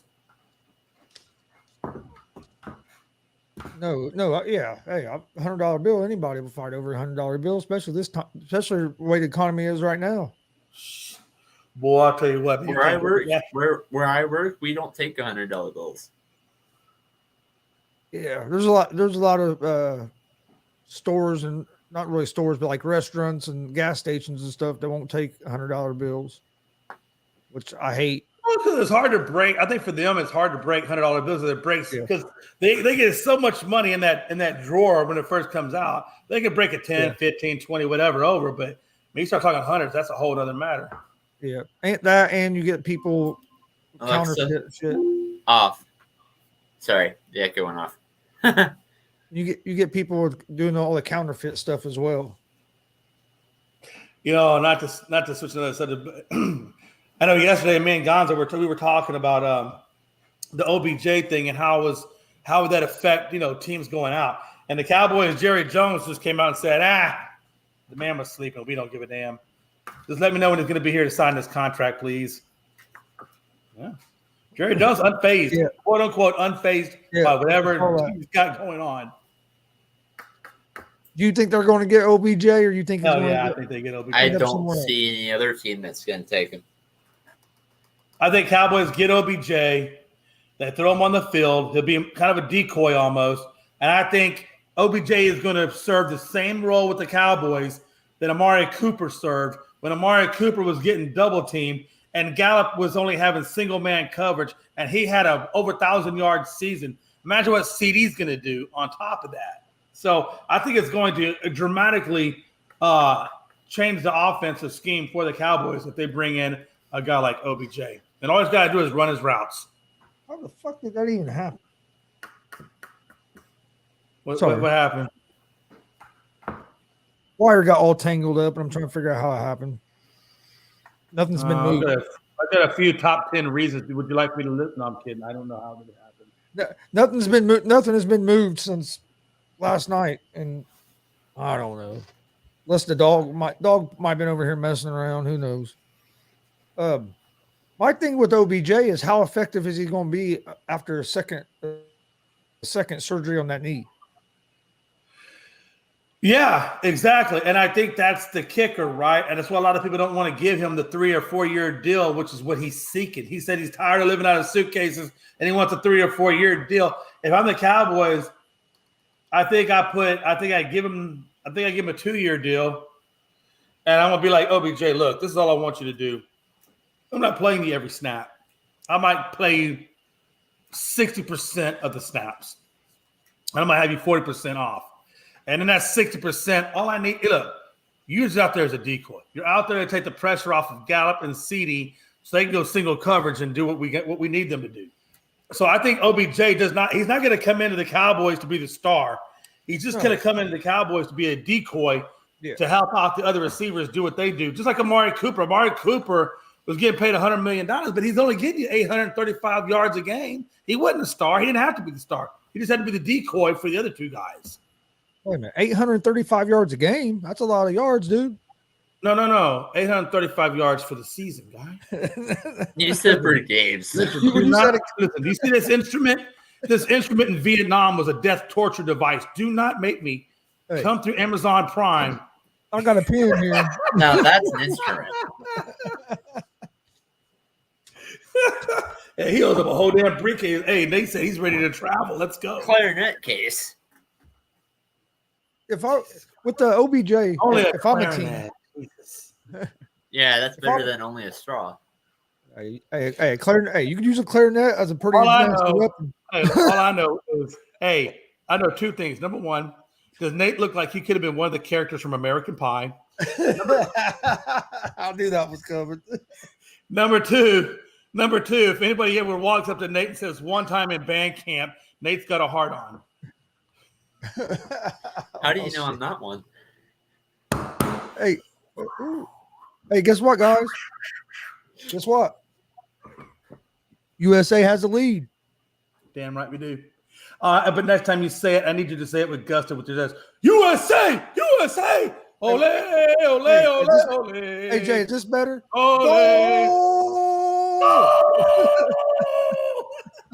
They're probably gonna tie it. You need to do it like that. Hey, what's that? Hey, what's that? What's up? I really want England to lose and USA to win, but I don't think so. USA is going to tie. I want USA to win. That way they move on. What? I want USA to win. So you want England to beat USA, but what's the but? No, England to lose and USA to win, but I don't think it's going to happen. You see, that's why you're a little. I just hope USA wins. You have no positivity. You got to be positive, Nate. Stay positive. We can do this. But what I was going to say, Denver Broncos fan, there's nothing to be positive about that. Hey, you still got a Super Bowl more recent than the Cowboys, so if anybody should be true. Okay, anybody should be not optimistic, it's this guy. Okay, one thing to be positive about that. With OBJ, if I was a team, I'd tell him, look, I'll give you a 1-year deal with a team option for another year. You stay healthy this whole season, then we'll talk a 2 or 3 year deal. Yeah, that's pretty much how. That's what I meant by a 2-year. That 1 year and then the player option for the second, and then because I think that's perfect. I think you need a prove it deal that you can stay healthy before I give you long term. I'm willing to give you long term. I just need you to give me a full season, and we're definitely in negotiations. Yeah. I think that would be the smarter take than to just give him a 3-4 year deal off the bat, right off the rip. Because I mean, the last thing you want to do is carry dead cat money. I don't want to carry no damn dead cat money. Yeah, you know what I'm saying? Especially with the salary cap out there, I don't want no dead cat money. I tell you, man, isn't it not a beautiful day when America's up 1-0 over Iran? It just makes me tingle. Somebody's hurt. I'm not sure who number 10 is, though. Oh, shit. That's Pulisic. We don't want Pulisic hurt. Pulisic is he's running up the field, though, so it looks like he's okay. Yeah, it looked like he might be all right. But, yeah, we don't need Pulisic to get hurt. I think he was just shaking, but I think he's going to be okay. He's going to be fine. Is it bad that that's about the only name I know on the whole United States soccer team? I didn't even know that. No, I'm going to tell you what's bad. What's bad is not that you only know one name. What's bad is that I look to you for that one name.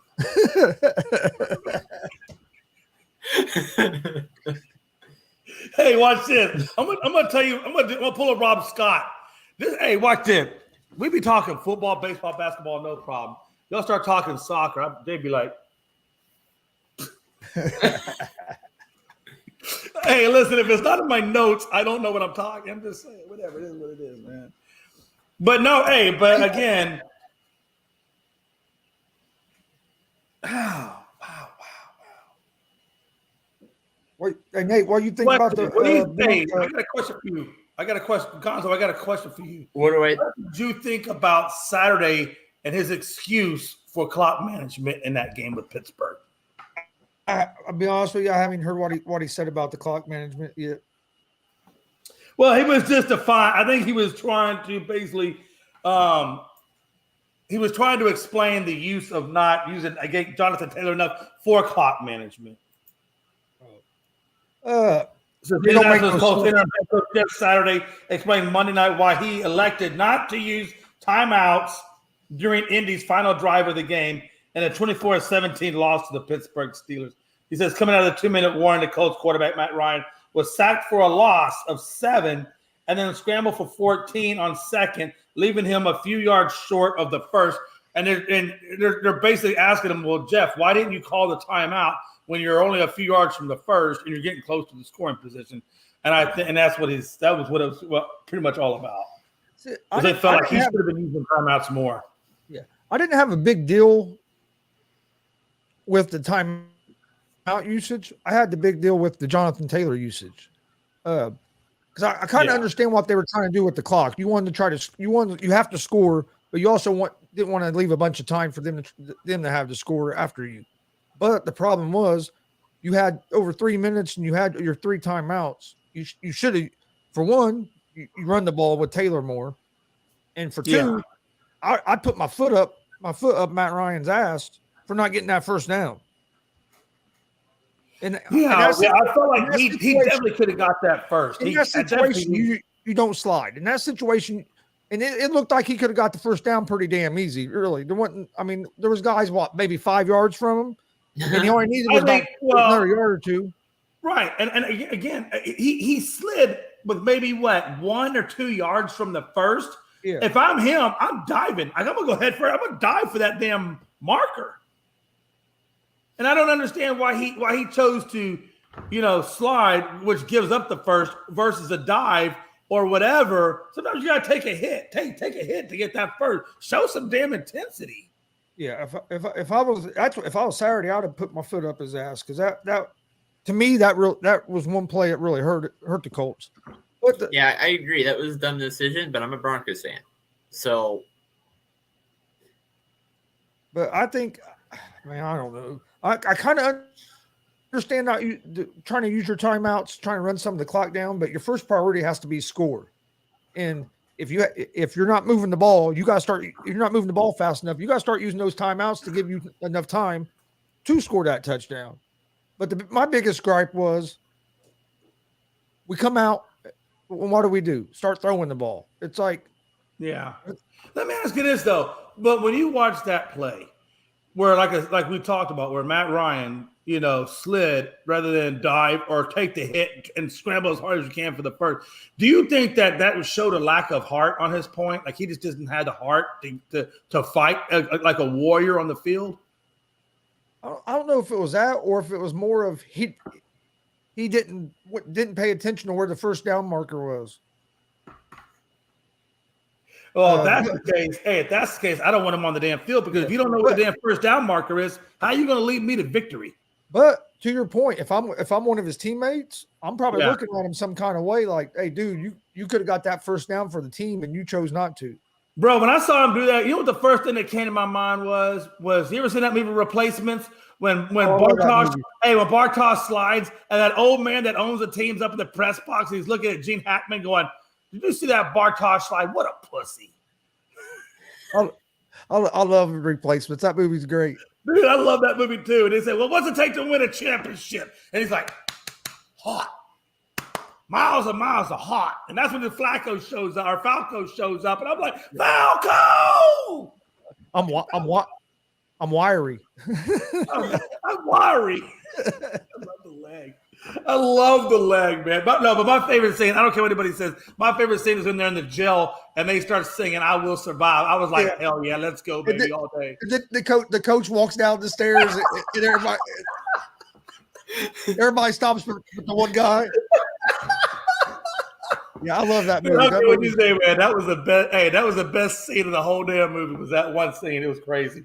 And the other problem I had with the play calling is why the hell on 4th and 3 are we throwing the ball 20 yards down the fucking field?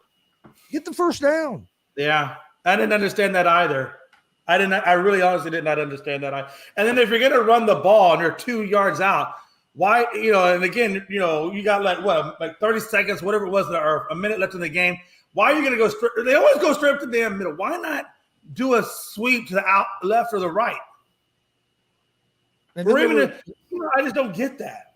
And then there was a couple times on that drive that we could have got out of bounds that we didn't. Right. You're right. But yeah. Well, hey, Nate, real quick, while you think about the Broncos with some of the defense guys starting to get upset with Russell Wilson.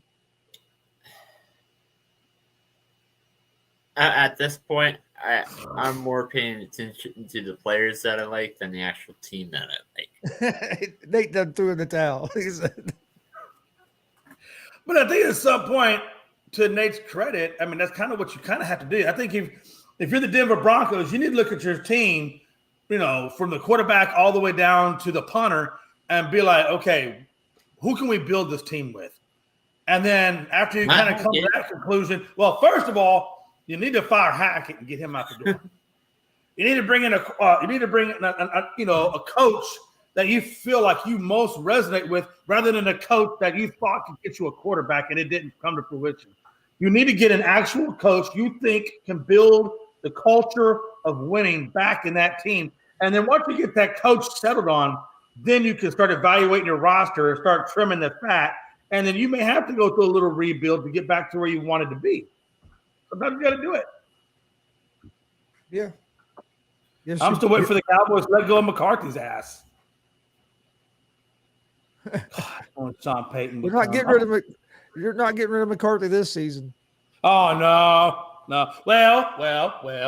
Unless you guys lose first round of the playoffs. If we don't, I really think if McCarthy doesn't get past the first round, if he does not make it to the NFC Championship, I think McCarthy's gone. Because I do think Sean comes back next season. And when Sean comes back next season, I think Jerry's going to be like, yo, you're out. I hate to tell you this, Jay, but I think Peyton's going to end up in Los Angeles with the Chargers. I hate to tell you this, but your mother's not your mother. I'm actually sticking with that division. I don't think he's going to be I don't think Sean Payton's going to be a Bronco, but I don't think he's going to go. Hey, if you start talking about who my coach is going to be next year, I'm talking about parents. Let's go. Now, I'm not talking about who your coach is going to be next year. I'm talking about Sean Payton.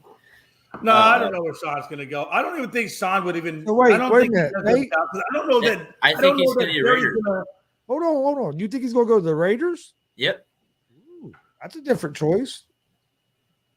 I'll tell you what, he could do wonderful things out there with Carr and Jacobs. I mean, he's got some good pieces out there with Devontae to work with. I don't think he comes to Dallas only because I just don't think Sean's going to be the guy that's going to want to listen to Jerry all the time. I think Jerry and Sean would just be like Jimmy Johnson 2.0. Even though Sean could probably get us to a Super Bowl, and I really do believe that. Sean Payton comes to the Cowboys, we're going to the Super Bowl. I believe he can do that. I have a lot of predictions with Raiders. This might change, but I think Derek Carr is going to get traded for draft picks. Sent probably to Detroit. Oh. And then they go after Lamar. Man, them going after Lamar, I don't know if that's necessarily the right answer, but if that's what they decide to do, they can. But I think you start trading draft picks for Carr. I think they get rid of Carr for draft picks. I think we're seeing a rebuild of some sort out there in the Raider land. I don't think Lamar is going to be your answer at all. Matter of fact, I think Lamar would be the death of the Raiders, because if you're going to bring a guy who's a RB1, QB2 combo into a Raiders organization who has Devontae Adams, if I'm Devontae Adams, I'm looking at freaking Lamar, and we're going to go out to the bar, and I'm going to say, look here, Lamar, let me tell you how this is going to work. Well, I know you want to do. They want to. Hey, Lamar, I know. Let me tell you the conversation is going to go. Lamar, I know you want to be a running back, right? I get it, man. You want to run the hell out of the ball. I get you, bub. I'm with you. But if you don't give me my motherfucking 1,000 yards or 1,500 yards, me and you're going to have some problems. So you better learn how to throw that damn rock, because I want the rock. I'm just saying, you can't bring in a guy like Lamar and then think that Devontae Adams is your guy anymore because now he's going to take a dip because you got a run first guy. You already got Josh Jacobs that just gave you 300 yards yesterday. Why you need another running back as a quarterback? You need a QB1. You don't need a QB2 with an RB1 leg.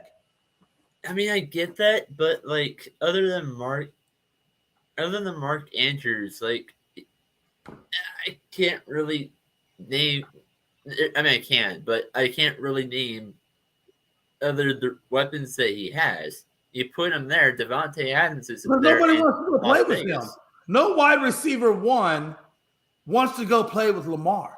Not that they don't like Lamar, but you got to understand if you're a wide receiver one and you want to be a wide receiver one and you want to be top notch in your field and you want that lucrative contract, you want to be the Hall of Fame numbers. You're not going to get that with Lamar Jackson. It's just not going to happen. A wide receiver one wants to go out and play with Jalen Hurts, and he's basically a Lamar, but no, he's better than Lamar. I'm going to put it out right there. He's better than Lamar. Take that comment back. He's better than Lamar. He's better than Lamar. I'm telling you, he's better than Lamar. I don't know yet. We'll see. We'll see. You know what? I told you. Hey, I told you. I told you the Astros were going to sweep the divisional all the way to the World Series, and we damn near swept that too. And y'all were not believing me. I told you, Phillies. I also think that he's the only quarterback. I also think he's the only quarterback who's free agency signing going to go to a different team. He hasn't won though. The reason I said we'll see because he hasn't been in the league as long as Lamar. He hasn't won an MVP like Lamar has yet. So it's hard to say he's better than Lamar. Is he having a better season than Lamar this year? You look at their numbers; they're pretty similar. Yes, his team is winning more. So, but Chris, his straight team, up, Chris, you are Brown. now the new general manager. You got an option. You got to draft a quarterback, and you got the option of Lamar Jackson or Hurts. Who are you taking? I don't want either one of them. No. That's not what I asked you. I said those are your two options. Who are you taking?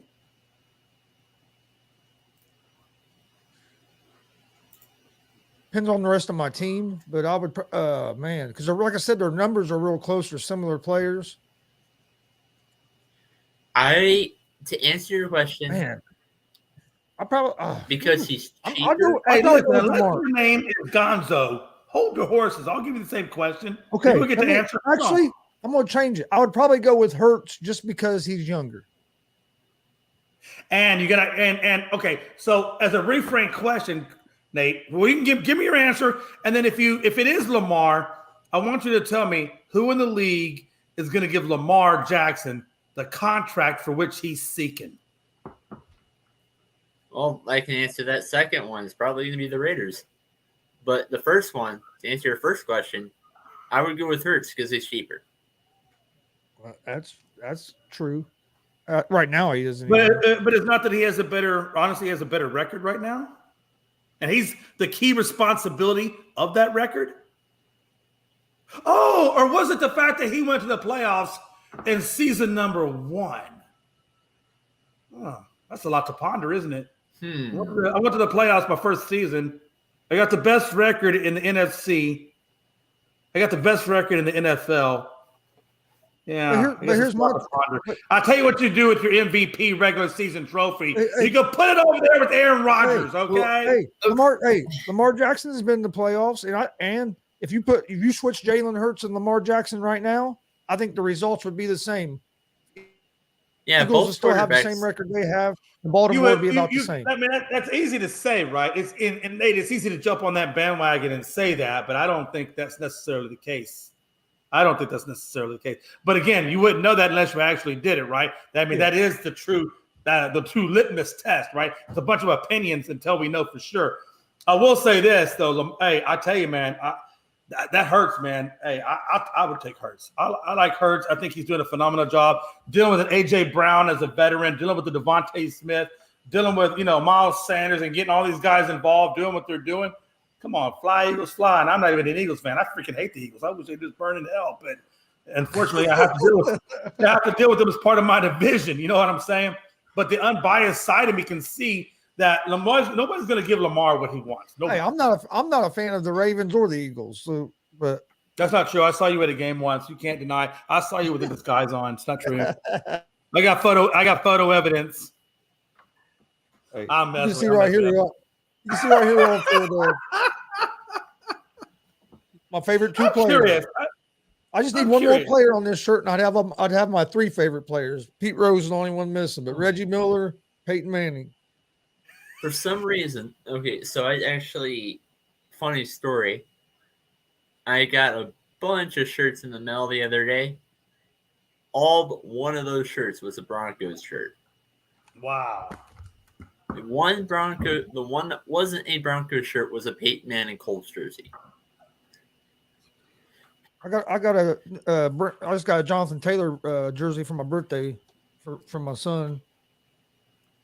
Real nice light. It's like a grayish color. I really like it. But let's get to some final thoughts before we jump out of here. I'm gonna go last. I'm gonna give the whole floor to Nate. Every time I see Nate on the show and that beautiful, luscious locks that he's supporting, I'm giving the podium up.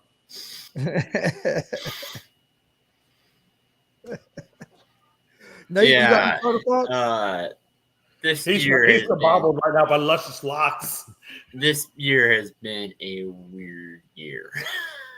It has been a weird year. I mean, okay, my football team normally sucks, but we're probably going to have the worst record that we've had in forever, and that's not saying much because we've had a couple of 5-11 years. But BYU sucks, and they're normally good. And my high school football team normally sucks, but they're good this year. Don't know what's going on. It's really, really, really weird. That is weird. It has been a weird year in sports. Interesting. Oh, Jay.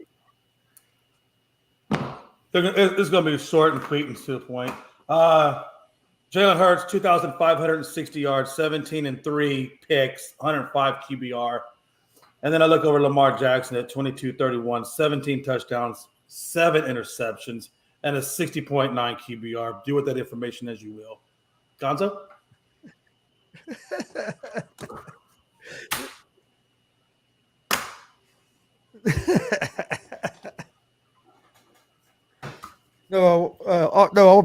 My final thought is Colts didn't play what the fuck, but guess what? Pacers beat the Lakers, so I'm in a good mood. But don't forget to tune in tomorrow at 1 p.m. Eastern for another episode of ASAP Afternoon Blitz. Tonight, 7 p.m. Eastern, unscripted. Right? 7 p.m.? Yep, 7 p.m. Eastern. Yes, sir. YouTube, Facebook, and Twitter at unscripted. TikTok, you name it. And then also you can find it on the All Sports All Plays Network as well. And then, tonight, got Gonzo and the Judge at 11 p.m. Eastern. We're going to do a special Tuesday show since we didn't do a show last night because I was doing the Colts game. So we'll have that tonight at 11 p.m. Eastern. So got a lot of shows going on. We'll be live here in about 50. I just wanted to say tonight on Unscripted, we will be hosting a poll. And that poll will be if you want or yes or no, and you put it in the comments section, yes or no, if you would love to see Nate the Great come on Unscripted and give us his top 5 American Pie moments. Okay, now I'm curious. And for bonus, if you're lucky, maybe we can have Nate the Great or clarinet.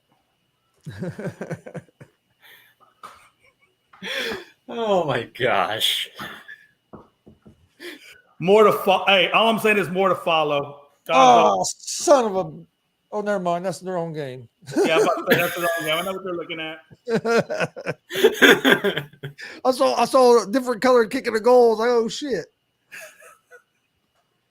Looking at the wrong game. But anyway, thanks for joining us today. We'll see you guys tomorrow. Oh, what I was going to say real quick was we'll be live about 20 minutes or so with the Easy Money, a sports betting show. Come join us for that. I'm pretty sure that I think Dad hit another parlay last night. I think so. We've been doing pretty good on that. So join us here in just a few minutes for that. We'll see you guys tomorrow at 1 p.m. Eastern. For Jay, you gonna be on tomorrow? Yeah. Let's see. Tomorrow's what? Tomorrow's Wednesday. Yeah, I'll be on tomorrow afternoon for the afternoon show you're talking about. Yeah. Yep. Yeah. All right. I couldn't remember if you had an appointment or something.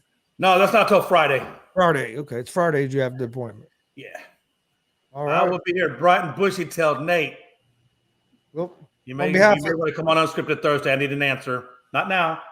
Marinate on it, and then come back tomorrow and let me know if you can make a 7:00 Eastern Standard Time Thursday show. Well, actually, I want to say one thing before that. I have work tomorrow, but then I don't know my work schedule after that, so I don't know if I can. Well, that damn straw's been killing me. But on behalf of Jay McLovin and Nate, thanks for joining us today, Nate. We'll see you guys tomorrow at 1 p.m. Eastern for another episode of the ASAP Afternoon Blitz. Whole sports all plays. Yeah. Whole sports all plays. Whole sports all plays. 365, we making a plays. We talking the game, get you through the days. We're high in the court, the dime in the lane. Variety topics, living the same. All presentation, sports information. Hitting the airways, taking the nation. Sport all plays, like working your faces. Grace at the field, so tie the laces. All sports all plays.